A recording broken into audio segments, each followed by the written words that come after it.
Hi guys, welcome to our channel.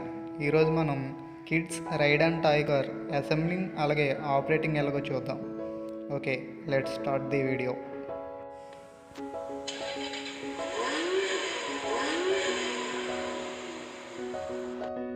ముందుగా box packing condition check చేసుకోవాలి.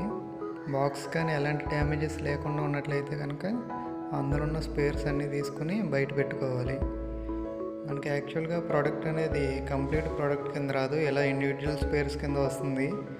So ఆ spares అన్నీ కూడా తీసి బయట పెట్టుకొని దాన్ని మనం అసెంబుల్ చేసుకోవాలి.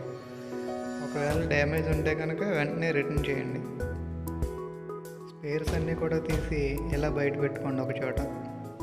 వచ్చిన యాక్సెసరీస్ అన్నీ కూడా కరెక్ట్గా ఉన్నాయో లేదో ఈ సీట్ ప్రకారం చెక్ చేసుకోండి. అన్నీ కూడా ఒక ఆర్డర్లో పెట్టుకుని 1 by 1 చెక్ చేసుకోండి.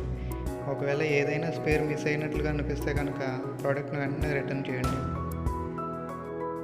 ఇక్కడైతే స్పేర్స్ అన్నీ కరెక్ట్గానే ఉన్నాయి. సో మనం ఇప్పుడు అసెంబ్లింగ్ స్టార్ట్ చేయొచ్చు. ముందుగా వీల్స్తో స్టార్ట్ చేద్దాం. ముందుగా మనం బ్యాక్ వీల్ ఫిక్స్ చేద్దాం. సో దానికోసం స్క్రూని రిమూవ్ చేసి గాస్కెట్స్ని బుస్ని బయటికి తీయాలి. ఇది బ్యాక్ వీల్, అందుకే దానికి గేర్ బాక్స్ ఉంది. ఆ వైట్ కలర్లో కనిపించేదే గేర్ బాక్స్. తర్వాత మనం ఈ గాస్కెట్ని తొడగాలి ఫస్ట్. అలాగే బుస్ ఏదైతే ఉందో దాన్ని వీల్కి అడ్జస్ట్ చేయాలి. సో నెక్స్ట్ వీల్ని తొడుగుతాం మనం. తర్వాత ఇంకో బుస్ ఏదైతే ఉందో దాన్ని తొడుగుతాం. నెక్స్ట్ గాస్కెట్, తర్వాత స్క్రూ ఏదైతే ఉందో దాన్ని ఫిక్స్ చేసుకుంటాం.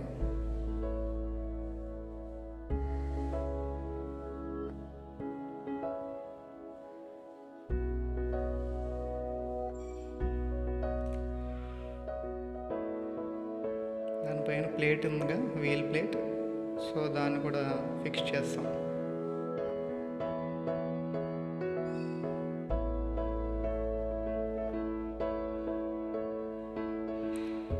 సేమ్ ఫ్రంట్ వీల్కి కూడా అలాగే గాస్కెట్స్ అండ్ బుసెస్ ఉంటాయి. బుస్ని వీల్కి తొడుగుతాం, గాస్కెట్ అలాగే వీల్ని ఫిక్స్ చేస్తాం. బుస్ అండ్ గాస్కెట్ కూడా ఫిక్స్ చేస్తాం. నెక్స్ట్ స్క్రూని ఫిక్స్ చేసి ప్లేట్ ఏదైతే ఉందో అది ఫిక్స్ చేసుకుంటాం.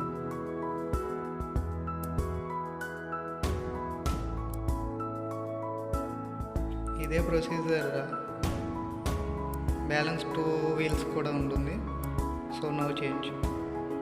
నెక్స్ట్ మనం విండ్ సీల్డ్ అడ్జస్ట్ చేసి అది కూడా ఫిక్స్ చేస్తాం.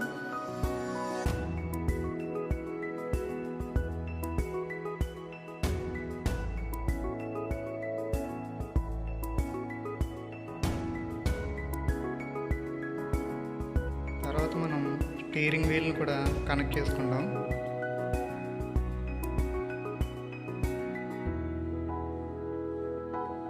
స్టీరింగ్ వీల్ని టైట్గా ఫిక్స్ చేయడానికి నట్ అండ్ బోల్ట్ ఉంటుంది. సో నట్ అండ్ బోల్ట్ ఏదైతే ఉందో దాని సహాయంతో మనం స్టీరింగ్ని టైట్గా ఫిక్స్ చేసుకుంటాం.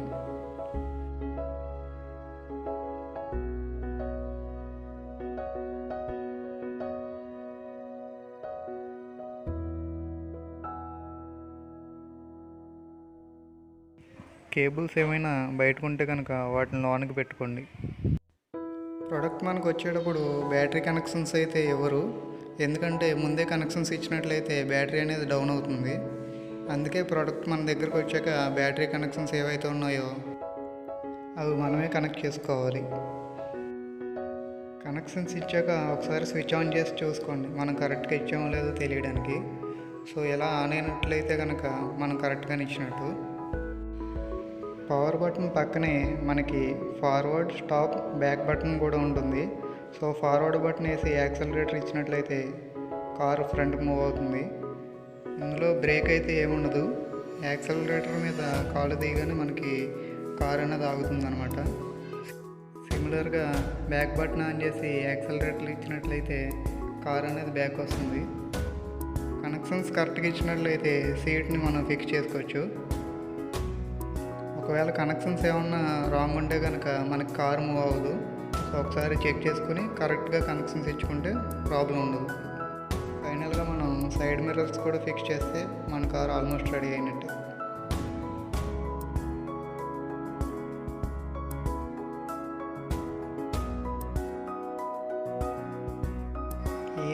మెకానిక్ గారు. ఫైనల్గా కార్ అయితే రెడీ అయింది. ఒకసారి ఆన్ చేసి చూద్దాం.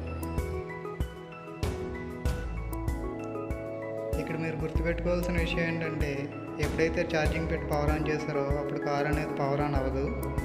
ఛార్జర్ రిమూవ్ చేసిన తర్వాత మాత్రమే పవర్ ఆన్ అవుతుంది.